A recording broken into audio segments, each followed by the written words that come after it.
الحمد لله نحمده ونستعينه ونستغفره ونؤمن به ونتوكل عليه ونعوذ بالله من شرور أنفسنا ومن سيئات أعمالنا من يهده الله فلا مضل له ومن يضلله فلا هادي له ونشهد أن لا إله إلا الله وحده لا شريك له ونشهد أن سيدنا وسندنا وحبيبنا وحبيب ربنا ومولانا ونبينا محمدا عبده ورسوله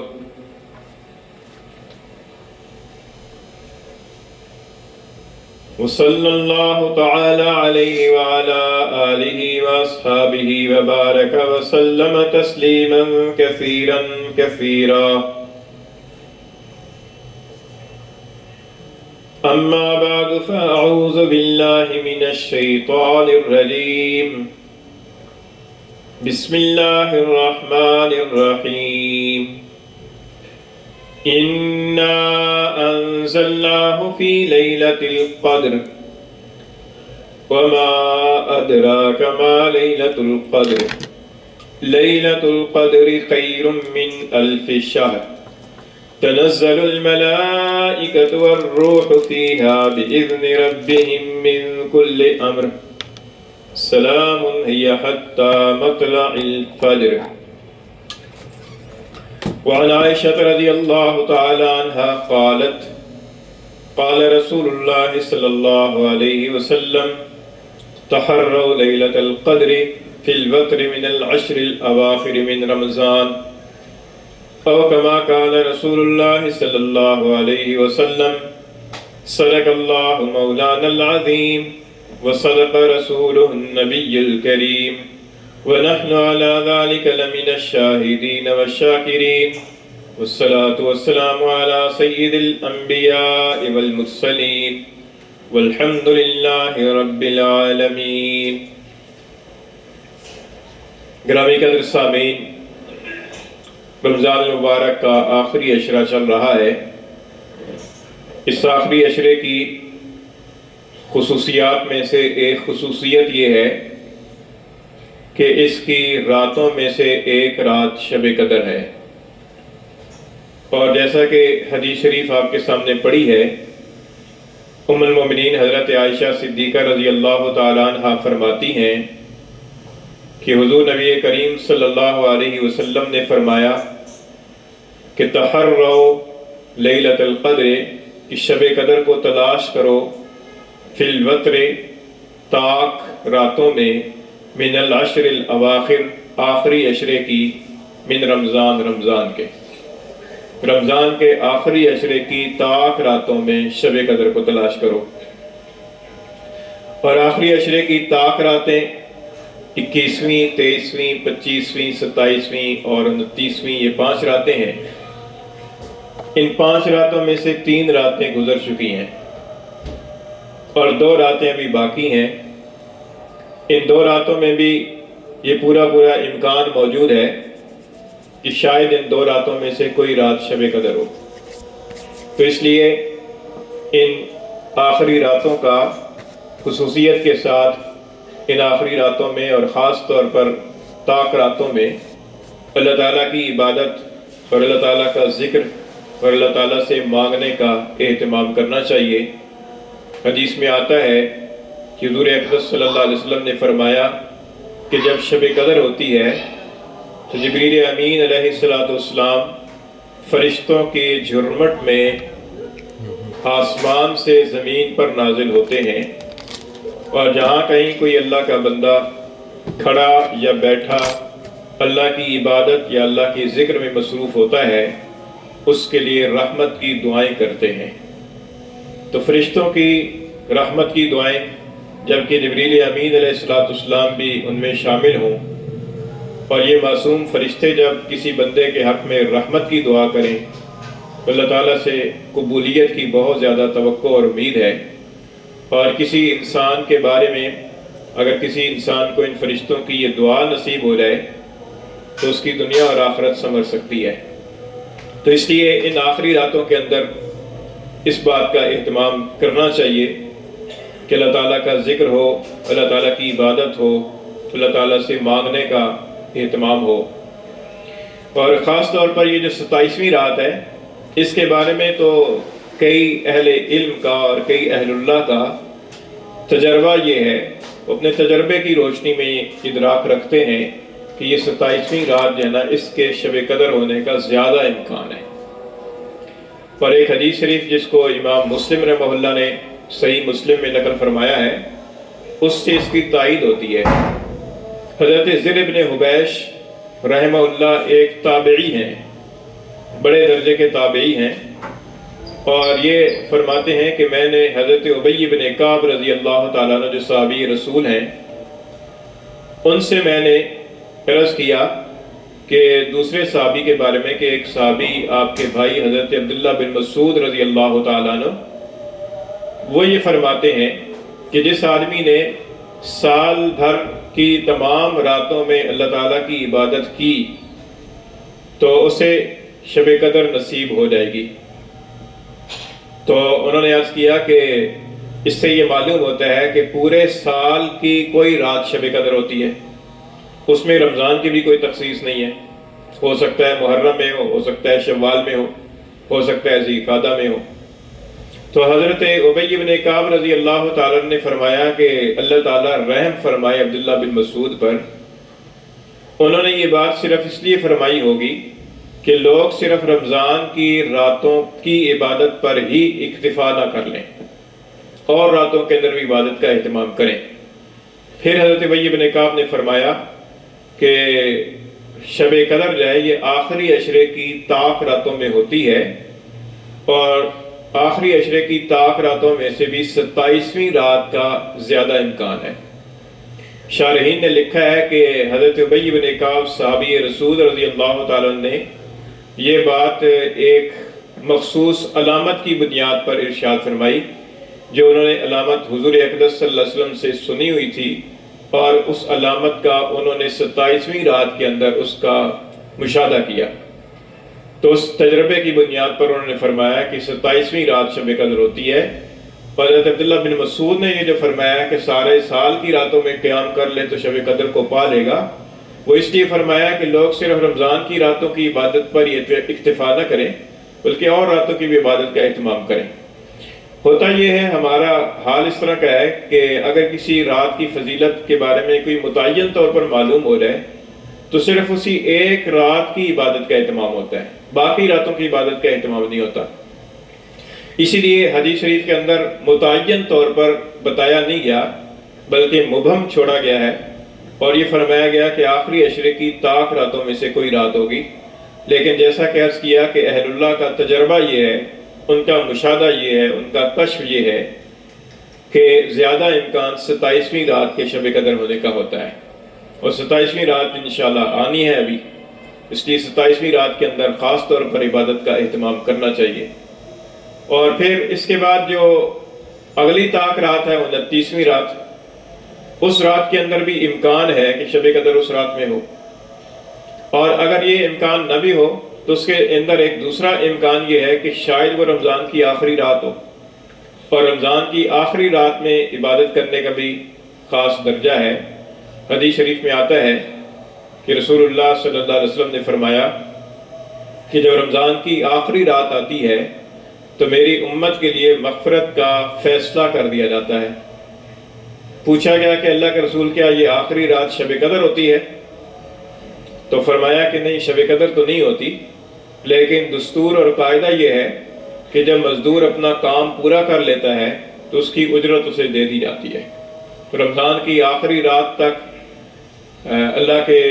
نیک بندوں نے روزے رکھے، تراویح کی قیام کیا، اعتکاف کی عبادت کی، اور رمضان کی آخری رات میں ان کی عبادت والا یہ جو ایک کام تھا، یہ کام پورا ہو گیا۔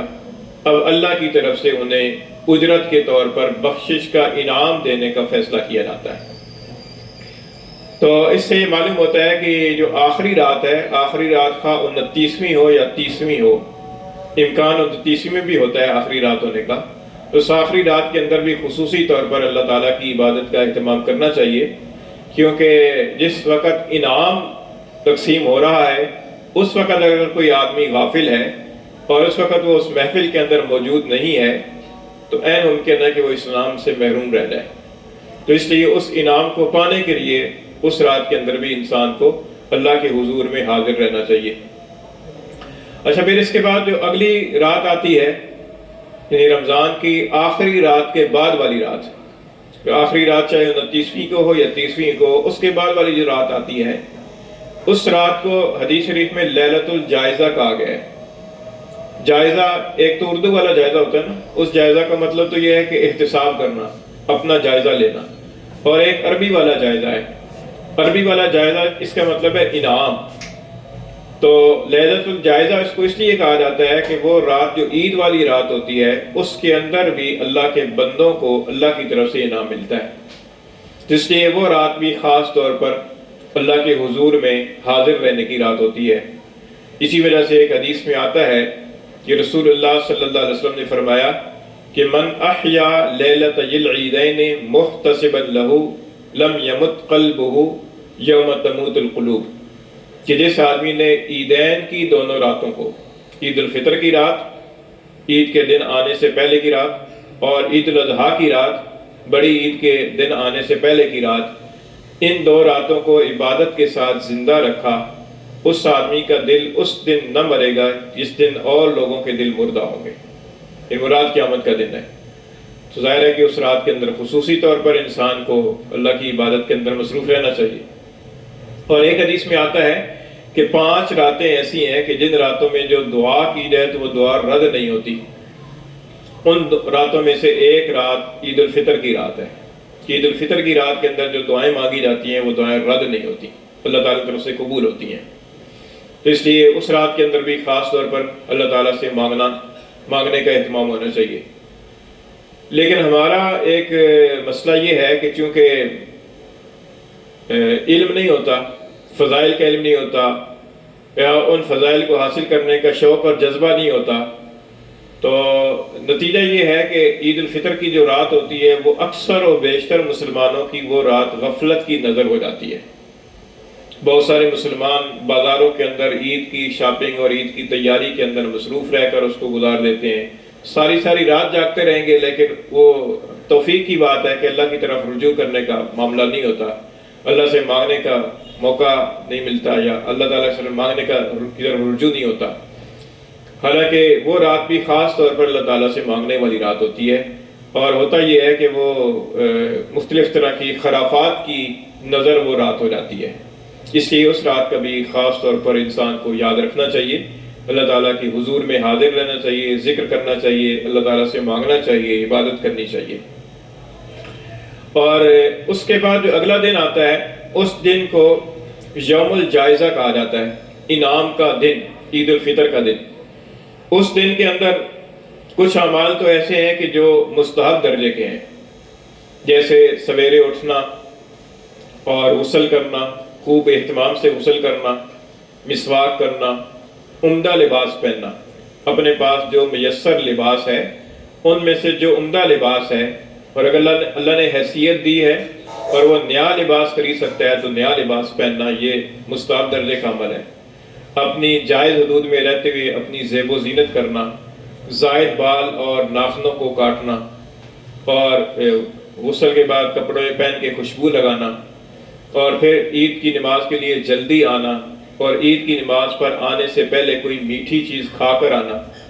اور عید کی نماز کے لیے آتے ہوئے اور واپس جاتے ہوئے آہستہ آواز سے تکبیرات تشریق پڑھتے ہوئے آنا اور پڑھتے ہوئے جانا،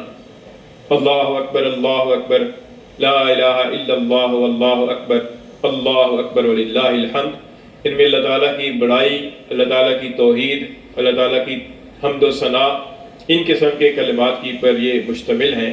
تو ان کلمات کا ورد کرتے ہوئے آنا اور ورد کرتے ہوئے جانا، یہ تو مستحب درجے کے اعمال ہیں۔ جو واجب درجے کے اعمال ہیں وہ 2 ہیں۔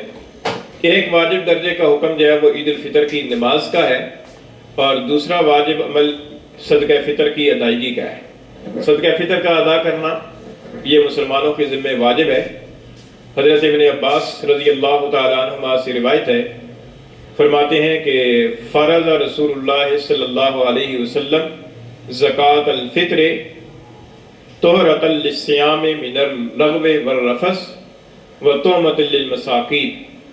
فرمایا کہ رسول اللہ صلی اللہ علیہ وسلم نے صدقہ فطر کو ضروری قرار دیا ہے۔ صدقہ فطر کو ضروری دو وجہ سے قرار دیا ہے۔ ایک اس وجہ سے کہ اس صدقہ فطر کی ادائیگی کی برکت سے رمضان کے روزوں کے اندر جو کوتاہیاں ہوتی رہی ہیں، جو لغویات ہوتی رہی ہیں، جو بیکار باتیں ہوتی رہی ہیں، ان بیکار باتوں کے کفارے کے طور پر پاکیزگی کے لیے صدقہ فطر کو ضروری قرار دیا۔ اور دوسرے اس لیے کہ تاکہ اس سے مساکین اور محتاج بندوں کے کھانے کا انتظام ہو جائے، کہ جو اللہ تعالیٰ کے نادار بندے ہیں، ان نادار بندوں کے کچھ کھانے کا اور کچھ خوراک کا اہتمام ہو جائے، انتظام ہو جائے۔ اس مقصد کے لیے اللہ تعالیٰ نے، اللہ کے رسول نے صدقہ فطر کو لازم قرار دیا ہے۔ پھر آگے حضور نے ارشاد فرمایا کہ فمن اداہا قبل الصلاۃ، کہ جس نے اس صدقہ فطر کو نماز عید سے پہلے ادا کیا، فہی زکوٰۃ مقبولہ، تو یہ مقبول صدقہ کہلائے گا۔ اور فمن اداہا بعد الصلاۃ، اور جس نے اس کو ادا کیا نماز عید کے بعد، فہی صدقۃ من الصدقات، تو یہ عام صدقوں میں سے ایک صدقہ شمار ہوگا۔ صدقہ فطر کی ادائیگی کا سب سے بہترین وقت جو علماء نے بیان کیا ہے وہ ہے عید الفطر کے دن عید کی نماز سے پہلے۔ دن کا آغاز صبح صادق سے ہو جاتا ہے، یعنی عید والے دن جب صبح صادق طلوع ہو جائے، اس وقت کے بعد سے لے کر عید کی نماز کی ادائیگی سے پہلے وہ جو 2-4 گھنٹوں کا وقفہ ہے، اس وقفے کے اندر صدقہ فطر ادا کرنا یہ سب سے افضل وقت ہے اس کی ادائیگی کا۔ اور اس کے پیچھے ایک فقہی وجہ ہے، وہ فقہی وجہ یہ ہے کہ صدقہ فطر واجب ہونے کا جو وقت ہے وہ وقت ہے عید الفطر کے دن صبح صادق کا وقت۔ جب عید الفطر کا دن آتا ہے عین صبح صادق کا وقت، اس وقت صدقہ فطر واجب ہوتا ہے، اس سے پہلے واجب نہیں ہوتا۔ اور اسی وجہ سے علماء کرام نے لکھا ہے کہ جو بچہ عید الفطر کے دن صبح صادق ہونے سے پہلے پیدا ہو جائے، عید کی رات کو مثلاً پیدا ہو گیا، اس کا صدقہ فطر ادا کرنا اس کے باپ کے ذمہ ضروری ہے، اس لیے کہ عید الفطر کے دن صبح صادق کے وقت وہ موجود تھا، تو اس کا صدقہ فطر ادا کرنا ضروری ہے۔ اور جو بچہ عید والے دن پیدا ہوا ہے، عید والے دن صبح صادق کے بعد پیدا ہوا ہے، تو اس کا صدقہ فطر اس کے باپ کے ذمہ لازم نہیں ہے، اس لیے کہ وہ عید والے دن صبح صادق کے وقت موجود نہیں تھا۔ تو اس لیے جو عمل صدقہ جو واجب ہونے کے بعد ادا کیا جائے تو وہ اس کا بہترین وقت ہوتا ہے، اور اگر واجب ہونے سے پہلے ادا کیا جائے تو ادا پھر بھی ہو جاتا ہے۔ یہ ایسی ہے کہ جیسے زکوٰۃ نصاب والے پر فرض ہوتی ہے، لیکن نصاب کی پر سال گزر جائے تو پھر اس کا ادا کرنا فرض ہوتا ہے، لیکن اگر کوئی سال پورا ہونے سے پہلے صاحب نصاب بننے کے بعد ادا کر دے پھر بھی ادا ہو جاتی ہے، فرض نہیں ہوتی، ادا ہو جاتی ہے۔ اسی طریقے سے صدقہ فطر جو ہے وہ عید کی نماز سے پہلے، عید والے دن صبح صادق سے پہلے واجب نہیں ہوتا، لیکن اگر کوئی ادا کرنا چاہے تو ادا ہو جاتا ہے، تو بہتر وقت اس کا وہ ہے۔ لیکن چونکہ اس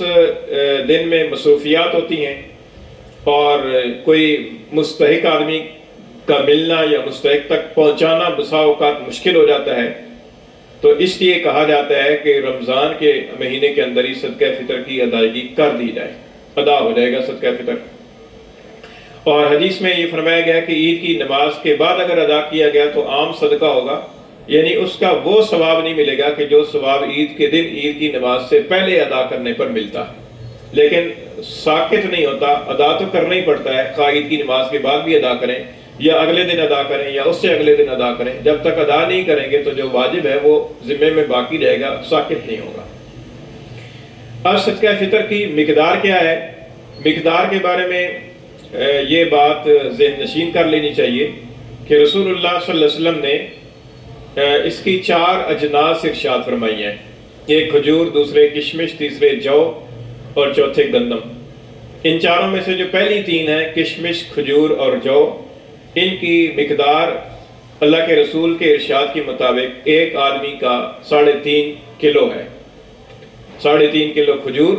یا 3.5 کلو جو یا 3.5 کلو کشمش ایک آدمی کا۔ اور اگر گندم سے ادا کرنا چاہیں تو 1.25 کلو گندم ایک آدمی کا۔ اب اگر کوئی آدمی ان اجناس میں سے ادا کرنا چاہتا ہے تو وہ 3.5 کلو کھجور دے دے کسی کو، یا 1.25 کلو گندم کسی کو دے دے،